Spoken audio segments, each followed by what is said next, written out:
ময়দা আমি আবারও বলছি, মানে সাধারণ মানুষ তাদেরকে যদি ভুল বোঝানো হয়, খেপিয়ে দেওয়া হয়, তাহলে এই কাগজপত্র কিচ্ছু এসে যায় না, এগুলোও জ্বালিয়ে দেবে তারা হয়তো। কিন্তু আমার ভয় লাগছে মমতা বন্দ্যোপাধ্যায় এবং তার দল নিয়ে। সিদ্দিকুল্লাহ চৌধুরী আজ ওপেনলি বলে দিলেন যে আমরা এই আইন মানব না, মানতে দেব না। মমতা বন্দ্যোপাধ্যায়ও নাকি বলেছেন যে বাংলায় অন্তত মানা হবে না। মানে বাংলাকে ভারতের থেকে কি আলাদা করে দেওয়ার একটা ছক হচ্ছে। মানে কেন এটা করছেন তৃণমূল কংগ্রেস নেত্রী? আমি অধ্যাপক ঝন্টু বাড়াইকের কথার প্রেক্ষিত ধরেই আমি এইখানে কিছু কথা বলবো যে এখানে কেন এত, সারা ভারতবর্ষে এতগুলো রাজ্য রয়েছে, মুসলিম কি অন্য রাজ্যে নেই? সেখানেও কি প্রচুর মুসলিম জনসংখ্যা নেই? পশ্চিমবঙ্গ সমস্ত ক্ষেত্রে পশ্চিমবঙ্গ এই ব্যাপারটায় অগ্রণী হয় কেন? তার দুটো স্পেসিফিক কারণ আছে বলে।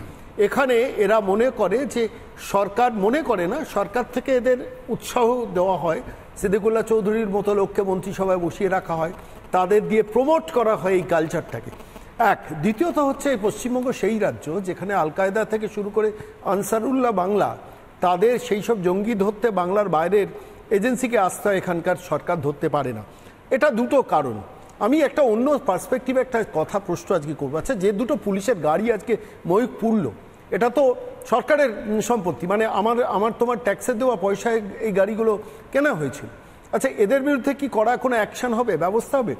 2019 সালে এনআরসি সিএ আন্দোলন নিয়ে যখন সারা পশ্চিমবঙ্গ অবরুদ্ধ হয়ে গিয়েছিল, 3 দিন এ রাজ্যের মুখ্যমন্ত্রীর ভূমিকাটা কি ছিল? ময়ূক সেখানেই লুকিয়ে রয়েছে উত্তর। চুপ করে বসছিলেন, পুলিশকে চুপ করে বসে থাকতে বলা হয়েছিল। মুর্শিদাবাদের একটার পর একটা থানা পুড়েছিল, রেল সম্পত্তি ধ্বংস হয়েছিল। রেলের তরফ থেকে যখন বারবার করে রাজ্য সরকারের নবান্নের কাছে সাহায্য চাওয়া হয়েছিল, তার এগেনস্টে বলা হয়েছিল আপনারা রিপোর্ট দিন, আমরা দেখছি। আজ পর্যন্ত কারুর কাছ থেকে কোনো ক্ষতিপূরণ আদায় হয়েছে? রাজ্য সরকারের একটা আইন আছে, বিধানসভায় বিলটা পাশ করেছেন মমতা বন্দ্যোপাধ্যায়, যে সরকারি সম্পত্তি ধ্বংস করলে তাদের কাছ থেকে সেই সম্পত্তির অর্থটাকে বাজেয়াপ্ত করা হবে, তাদের জমি জমা বাড়ি সম্পত্তি ক্রোক করে পর্যন্ত করা হবে। একটি ক্ষেত্রেও তুমি ময়ূক দেখাতে পারবে এক্ষেত্রে হয় বা হয়েছে? আজকে এনআরসি সিএ আন্দোলন 2019-এ যে মানে লুম্পেনাইজেশন হয়েছিল, যেভাবে সম্পত্তি পোড়ানো হয়েছিল, কারুর কাছ থেকে তো ক্ষতিপূরণ তোলা হয়নি।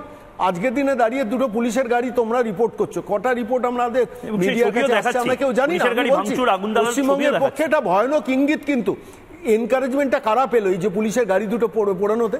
আলটিমেটলি যেটা হলো যে পুলিশের গাড়িটা পুড়িয়ে আরো বৃহত্তর শক্তি, যে শক্তি আলটিমেটলি এখন চাইবে যে কোনো সময়, যে কোনো ক্ষেত্রে, যে কোনো পুলিশের গাড়ি, প্রথম পুলিশের গাড়ি অ্যাটাক হয়ে যাবে, কারণ সরকার প্রশাসনের গাড়ি পোড়ানোটা সব থেকে সহজ। ফলত সরকার সেখানে যদি কিছু না বলে, আলটিমেটলি আরো সরকারি সম্পত্তি ধ্বংস হবে। কেন এটা হবে? কিসের জন্য এটা হবে?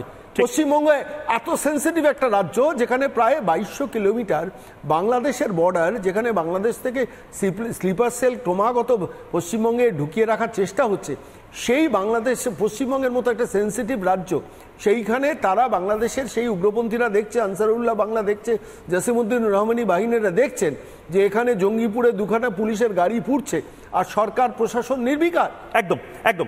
আমি দেবাশিস ঘোষের কাছে যাব। দেবাশিস ঘোষ, আমি জানি যে আপনাদের বিজেপি বিরোধী রাজনীতি বা সেগুলোকে সমর্থন জানাতে হয়, কিন্তু একদল, আমি সেই ন্যাক্স চালাতে পারি না, দায়িত্বশীল রাষ্ট্রবাদী সংবাদ মাধ্যম হিসাবে যে কথাগুলো বলছে, সংবিধান মানছি না, মানব না, এটুকু শুধু আমি বলছি। এটা এবং তার পাশাপাশি প্যালেস্টাইনের পতাকা নিয়ে এমন এমন এমন কিছু স্লোগান, আমি যেগুলো বলতেও পারছি না, সেগুলো নিয়ে মুর্শিদাবাদে যে কাণ্ডটা হলো, মুর্শিদাবাদ মালদা যদি আলাদা হয়ে যায়, তার দায়িত্ব কি বামপন্থী বাই ইন্ডিজোট নেবে না? যে কোনো সরকারি সম্পত্তি নষ্ট করা এটা নিন্দনীয়, কিন্তু এটা দেখতে হবে যে আজকের দিনে আমাদের দুর্ভাগ্য, আমাদের কাছে এমন কোনো মুখ্যমন্ত্রী নেই যিনি দাঁড়িয়ে বলতে পারেন যে দাঙ্গা হলে মাথা ভেঙে দেবো। এটা আমাদের দুর্ভাগ্য। কিন্তু প্রশ্নটা হচ্ছে, ধরো ময়ূক, আমি তোমার গায়ে বিচুটি পাতা ঘষে দিলাম, এবার বিচুটি পাতার জ্বালা তুমি সহ্য করতে না পেরে তুমি তো বিভিন্ন দিক ঘুরে বেড়াবে, বিভিন্ন জায়গা থেকে জ্বালা মেটাবার চেষ্টা করবে। তো দোষটা তোমার জ্বালা মেটাবার হবে না বিচুটি পাতা যে ঘষেছিল তার হবে? প্রশ্নটা এখানে। মানে আমাদের দেশে অনেক অনেক সমস্যা আছে। আমি বলছি বিজেপি অনেক বড় দল, অনেক খুব ভালো ভালো কাজ করছে, কিন্তু একটা বিলও সে পাশ করাবার চেষ্টা করছে বা পাশ করিয়েছে, কিন্তু বিলটা পাশ করাবার সময় যদি আমি সেই সচেতনতাটা গ্রো করাতে পারতাম যে আজকে যে পয়েন্টগুলো ধরো বলছে, পক্ষে যে পয়েন্টগুলো বলছে যে এত সম্পত্তি ওয়াকফের হাতে আছে, যে সম্পত্তিগুলো থেকে যে আয় হওয়ার কথা ছিল তাতে মুসলিম সমাজের অনেক উন্নতি হওয়ার কথা ছিল, সেই আয়গুলো হচ্ছে না, বা ধরা যাক 73,000 সম্পত্তি বিতর্কিত ইত্যাদি যে যা যা পয়েন্ট বলছে, সেই পয়েন্টগুলো যে মুসলিমদের জন্য এত দরদি বা রাষ্ট্রবাদী হিসেবে তোমরা এত দরদি, তারা বুঝতে পারছে না কেন? এটা বোঝাবার দায়িত্ব তো তোমাদের রয়েছে। কেন বোঝাচ্ছে না? আমি বামপন্থীরা কেন বোঝাচ্ছে না? আমি আসছি। আর বামপন্থীরা তো শূন্য হয়ে গেছে, তারা বোঝাবে কি করে? আমি বলছি যে বামপন্থীরা শূন্য হয়ে গেছে, রাত পাহারা দিচ্ছে রামনবমীর দিন। নোটবন্দি বা জিএসটি ইমপ্লিমেন্টেশনের মতো এটাও কি খুব তড়িঘড়ি ইমপ্লিমেন্টেশন করা হলো না? মানে তুমি যেটা বলছো তোমার কথাতেই কি বলছেন, জেপিসিতে আপনারা বামপন্থীরা হয়তো নেই, জেপিসিতে এতদিন ধরে আলোচনার পরে রাজ্যসভায় আপনি জানেন না হয়তো এসমার রেকর্ড পেরিয়ে গেছে। রাজ্যসভায় 16 ঘন্টা আলোচনা হয়েছে দাদা, আমি জানি না এরপরে কত ঘন্টা আলোচনা করতে হবে। এখানে দুজন আমার আগে বলার সময় বললেন যে পশ্চিমবঙ্গ ছাড়া আর কোথাও নাকি কোনো কিছু হয়নি। আমি তাদের অবগতির জন্যই বলাই, যদি আমি খুব ভুল না বলি, বোধহয় কাশ্মীরে এটা নিয়ে উত্তাল হয়েছিল কাশ্মীর বিধানসভা, এবং সেটা বোধহয় খবর, এবং আমি খুব ভুল না বললাম। এক দুই হচ্ছে, আমি বলছি যে কোনো কিছু ইমপ্লিমেন্টেশনের সময় আমাকে এই যে তুমি বৃহত্তর কৌশল বলছো না, এই বৃহত্তর কৌশলের ব্যাপার আছে। মানে আমি পারসেপশনটা কি দিচ্ছি, আমি সংখ্যালঘুদের পক্ষে যাচ্ছি না বিপক্ষে যাচ্ছি, আমি কেন এটা করছি, আমারও কি ভোট সামনে আছে, তার জন্য কি লড়াইটা লড়তে হবে? মানে তুমি বারবার বলছো নেতারা বোকা বানায়, আমি তোমার সাথে আজকে একমত, নেতারা বোকা বানায়, তারা কখনো এই দলে থেকে একরকম কথা বলে, আবার দল বদলে অন্যরকম কথা বলে। এই বোকা বানাতে তো সাধারণ মানুষকে বিপদে ফেলা হচ্ছে।